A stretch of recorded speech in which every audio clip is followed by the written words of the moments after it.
Megastar Chiranjeevi రాజకీయాల నుంచి దూరంగా ఉన్నాన్ని ఎప్పుడో ప్రకటించారు.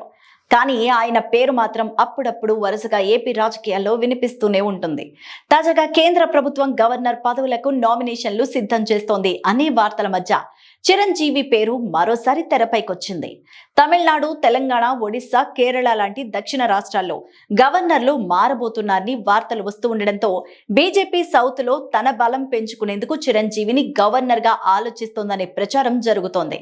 ఇక జనసేన, టీడీపీకి గవర్నర్ పోస్టులపై సవరణలు కూడా జరుగుతున్నాయని టీడీపీ తరపున పూసపాటి అశోక్ గజపతిరాజు, జనసేన తరపున చిరంజీవి పేరు ప్రచారంలో ఉందని చెప్తున్నారు.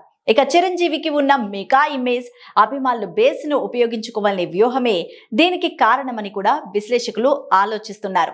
కానీ గవర్నర్ పదవి అంటే కేవలం ప్రసిద్ధి కాదు, అది రాజ్యాంగబద్ధమైన ఒక బాధ్యత. ప్రస్తుతం చిరంజీవి నటుడిగా క్రియాశీలంగా ఉన్నారు. విశ్వంభర లాంటి పెద్ద సినిమాల్లో నటిస్తున్నారు. అలాంటి సమయంలో గవర్నర్ పదవిని ఒప్పుకోవడం సాధ్యమా, లేక ఇది ఊహాగానమేనా అనే ప్రచారం అయితే సాగుతోంది.